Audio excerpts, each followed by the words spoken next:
as soon as I saw this question, I'm like, I know the one. I know this one. This is the amazing one.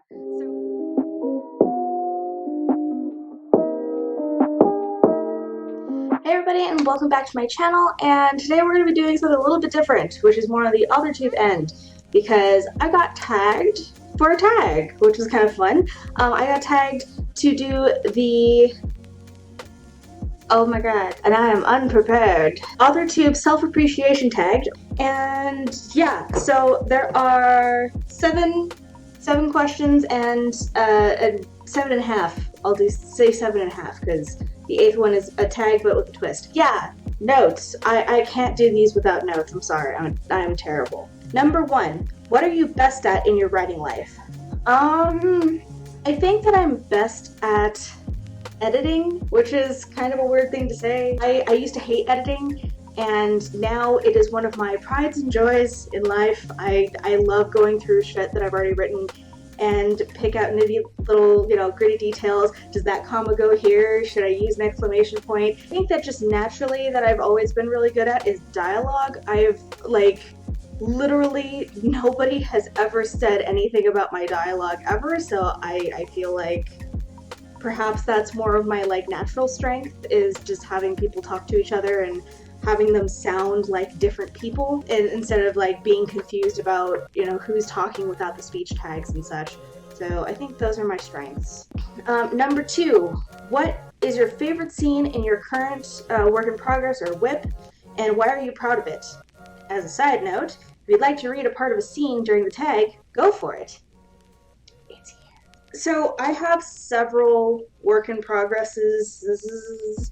I like them. I like a lot of things in them because, that author big-headedness and such. But I think the one that I was shopping around for a while that I still haven't sold yet to an agent, I think that's the one that I'm going to read.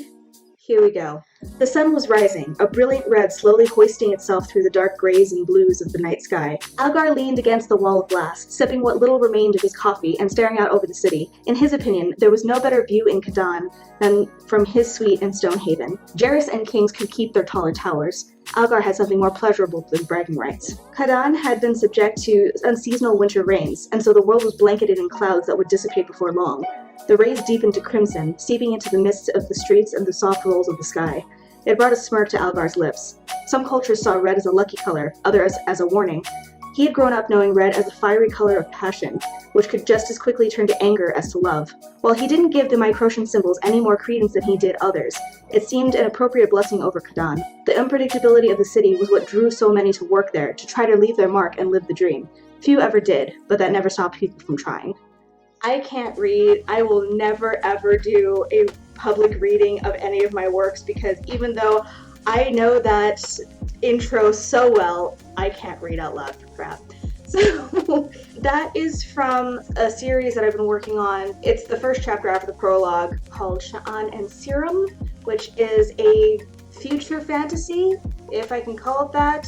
Yeah, that's kind of what I have been shopping. Not all of it reads like that, but because it's the first chapter and this is supposed to be the strong point, that's how it reads. I really enjoyed that scene because of how it came about. I was doing my master's program. It was only like a 4-story building, 5-story building, but it was one of these tall points, and it was during a time when me and a few friends would stay up literally until the sun came up because we were all really depressed. We all had insomnia.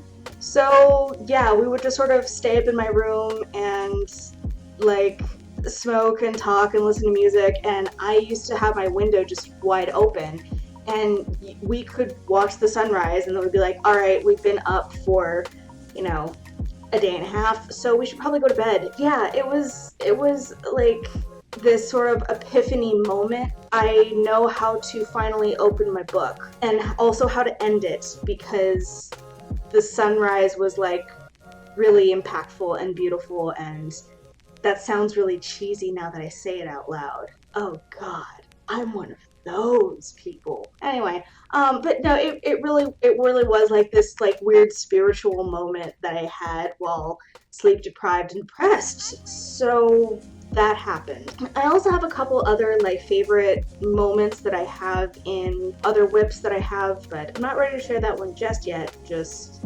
eventually it'll be ready. So number 3, what is your favorite thing that you've ever written and why? I'll have to say that it's probably going to be the short story that I wrote called Na'an and Child. I did this in my undergrad days and I really enjoyed writing it. It fell under what I would call subtle horror. Let's just go to it. When her child was born, Na'an cried out, not out of pain but in despair and horror. The midwife mistook the anguish for joy. For Na'an had not given birth to a baby, she had given birth to a god. At least that's what the villagers kept saying once word spread about the child's appearance. The baby had one missing leg, a stump of a right arm, and a crippled sham of a left one. His genitals were shrunken to the point where they looked like barely anything more than an overgrown bundle of warts. Where his eyes should have been, there was merely flesh. Where an infant's mouth was normally small, Na'an's baby had a gaping one that would easily be able to swallow a crab-apple whole. It was the face of the god who blindly devoured and made the world. He has a good leg, Na'an, her husband said, trying to assuage his frazzled wife. He will be able to help you with things around the house if he uses his foot. I promised you a son, she said, not a god. But you gave me a god, he said, kissing her forehead. Na'an stared blankly forward as the baby eagerly sucked from her breast. She could not contain her hate. She was suckling a god where a baby boy should have been. This god had been so hungry for a human life that it stole Na'an's baby from her. She looked down once. A tongue lapped at the skin for a moment, licking up a dribble that had escaped his lips. It sickened her, that toothless gummy boy that could envelop half of her breast. His little, twisted lump of a hand pressed against her flesh, gentle, mimicking a normal newborn's love and attentions. Her heart pounded in anger. This wasn't a baby, and it wasn't hers. She couldn't accept that this thing had been her creation. I'm tired, she said, pulling the god from her and handing it to her husband. He's hungry. He's always hungry, she retorted. Give him a goat's teat. He will not know the difference. What will the others say when they find that I'm feeding him goat's milk? He said. That my wife is irresponsible? That she lacks in her faith? Say that I cannot produce enough to satisfy a god's appetite, she said, pulling a tunic over her head and adjusting it gently over her sore, swollen nipples. They ached as she never imagined they would ache. The midwife and the other village women had warned her about the soreness, but this was beyond their stories. She worried that they would bleed out because of the abuse.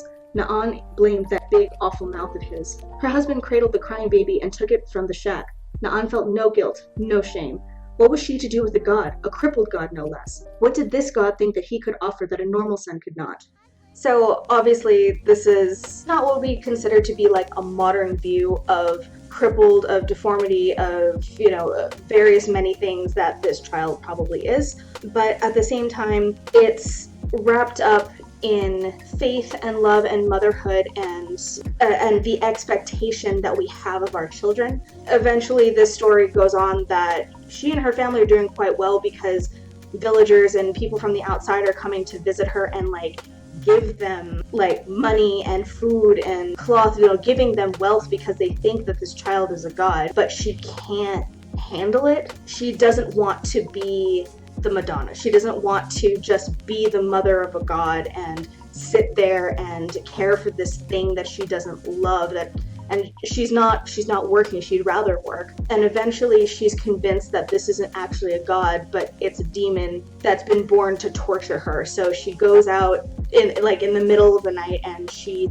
kills the baby, and she sees that the blood is black, and she's like, obviously this was a demon. I've banished him and whatnot. And then as the sun comes up and she can see in the daylight what she's done, she realizes that the blood is red, that it was literally just a baby. It wasn't a god, it wasn't a demon, it was just her son that she killed. It's a short story. It does what it needs to do. I like the fact that I was able to capture this just absolute hatred in a way that really contradicted not only the people of the culture and her husband, but our own views as well. And then to really flesh out this belief system without having to go into little nitty-gritty details. It's a very sort of basic belief, gods and demons and worshiping. There wasn't much more to it than that. I am still waiting for a time when I can publish this. It's been about 4 or 5 years since I've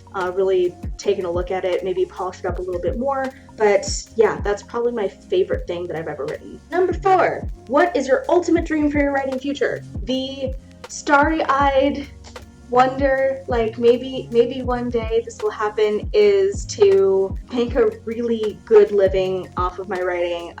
Perhaps even some fame would be nice. Maybe like George R.R. Martin, Neil Gaiman, J.K. Rowling levels of fame, where there's been such an impact in popular culture about their work. That's like ultimate, oh my god, this would be freaking amazing if that ever happened. But the more obtainable writing goal is honestly to just be able to support myself and my husband. He's doing a lot of the financial heavy lifting right now because it kind of sucks being an English major, essentially. But I would like to, in kind, return that sort of thing where he would be able to do things that he loves, and I'll be the breadwinner for a while, and we can switch back and forth, when my writing isn't making us as much money and stuff like that. That would be like the best future that I think I could obtain right now. Number 5,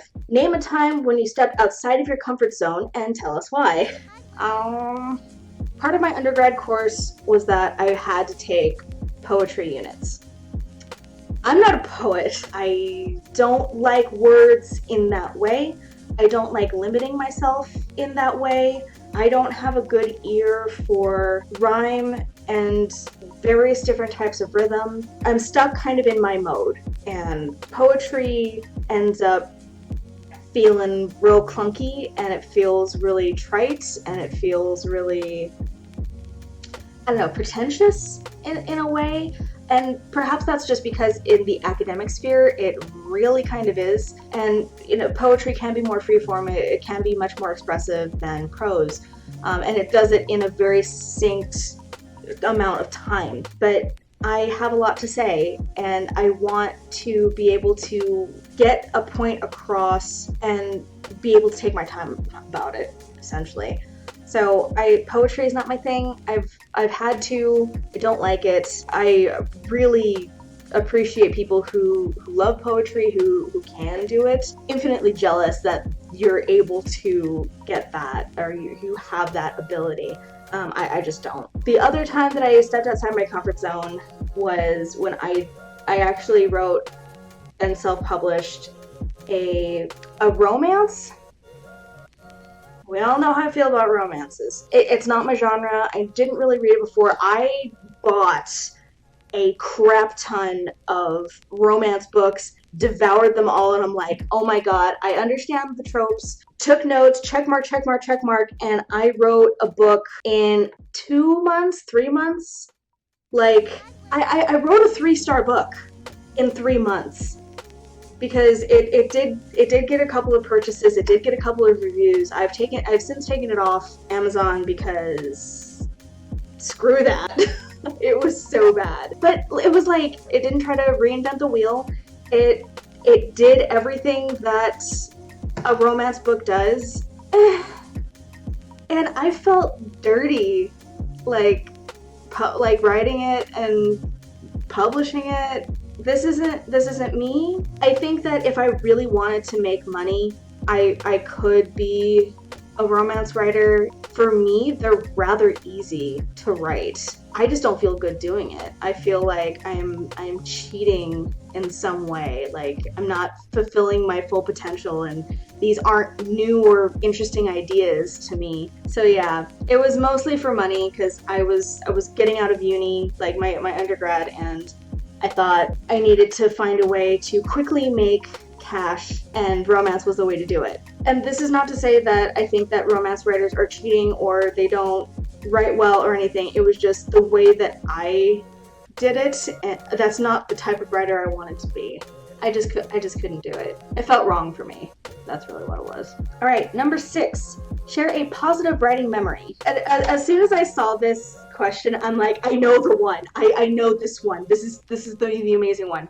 So my undergrad was, I'm talking a lot about uni apparently. This is all of my writing memories and everything had to do with uni. So there we are. I was taking it was a nonfiction class, and I think it was on autobiography or creative nonfiction. I'm not sure which one, because we read a lot of autobiographies in that one. But my professor was Reza Aslan. He is also, or he was, I'm not sure if he still is, but he at least was a professor of religious philosophy, and he wrote Zealots and a couple other books. I'll put them here because he is a very knowledgeable man, and he expects a lot from his students. If you don't hit those marks, he's not afraid to tell you, and he is kind of an angry person, but he's very intelligent, and he keeps the bar high because he wants you to reach that level of success. So he didn't give out praise lightly.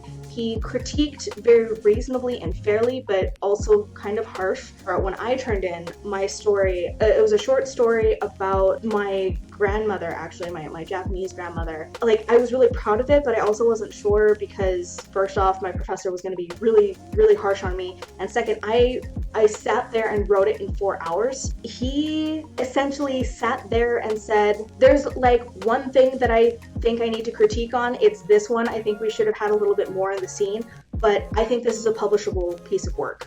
And I was just like, my job is done. I can die happy now. This is amazing.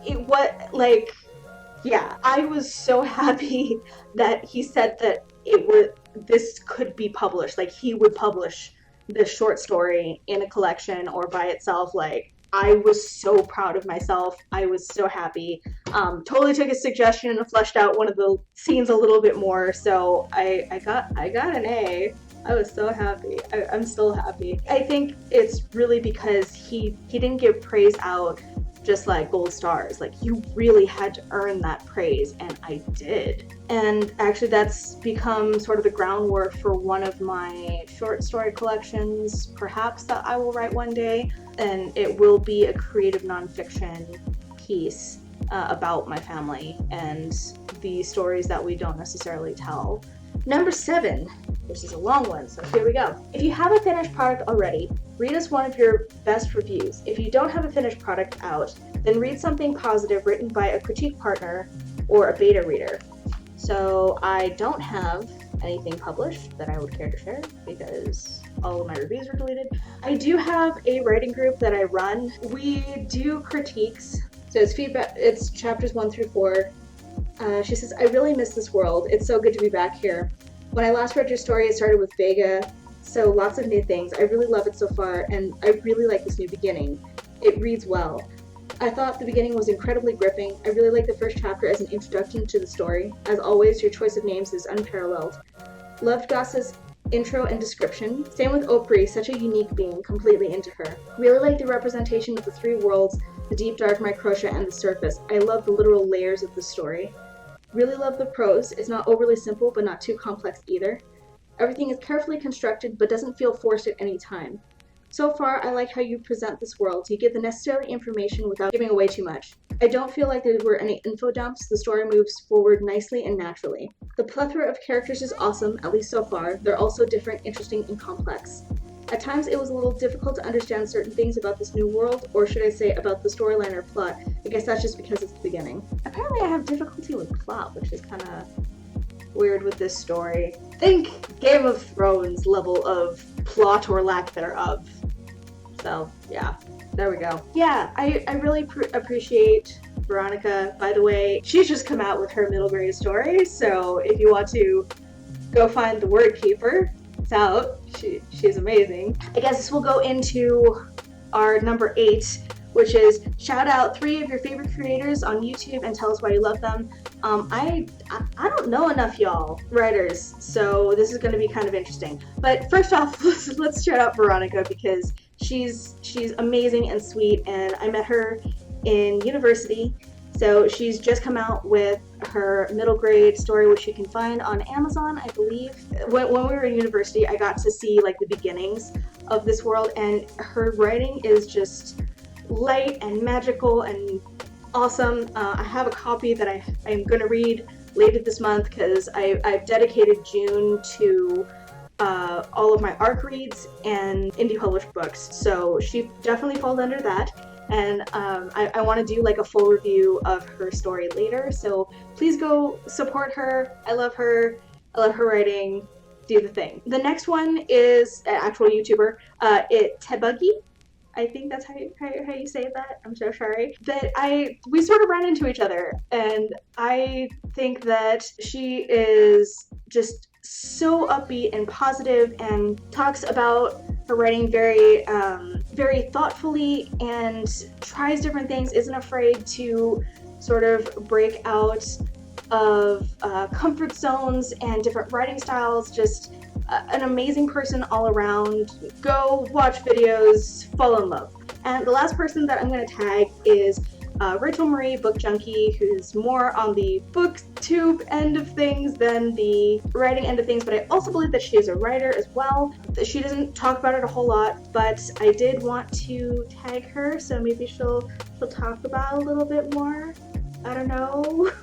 Again, Rachel is just so positive, is a very thoughtful individual, absolutely is like one of the most supportive people I think on booktube. Just so much love, so much positivity all around. Like, Rachel, you're awesome. I'll shut up now. So that's all I have for you today. This has been, again, another long video. What am I doing? I don't even know. I can't stop talking. So thank you so much for watching. If you like this video, please give it a thumbs up and hit the subscribe button and the notification bell down below for content that will be better than this. Okay, so I had already filmed out, like, you know, thank you, subscribe, the giveaway is going on, but just to let you know, we've hit 100, and that was on June 13th, which was last Thursday, and I went to bed and woke up and there were 39 more of you, so like, thank you guys so much. I've already picked out a winner. It's there. I've already tweeted at her, but it is Carissa Quinn.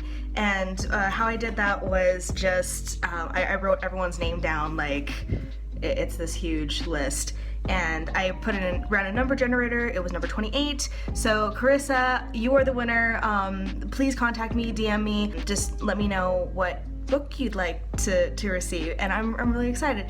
Guys, thank you so much. Like, it means so much to me that you're here, that you're supporting me, that, you know, you're watching my videos. Like, I feel like I'm finally on a roll, and I'm so happy. But I will make a dedicated video to all of that once I have the information, and thank you so much for watching, and I guess I will see you in the next video. Alright, bye! She said it will never go away. I know there is nothing left to say. Can we try to hold on just for now, even if we don't know how to show them what we're all about?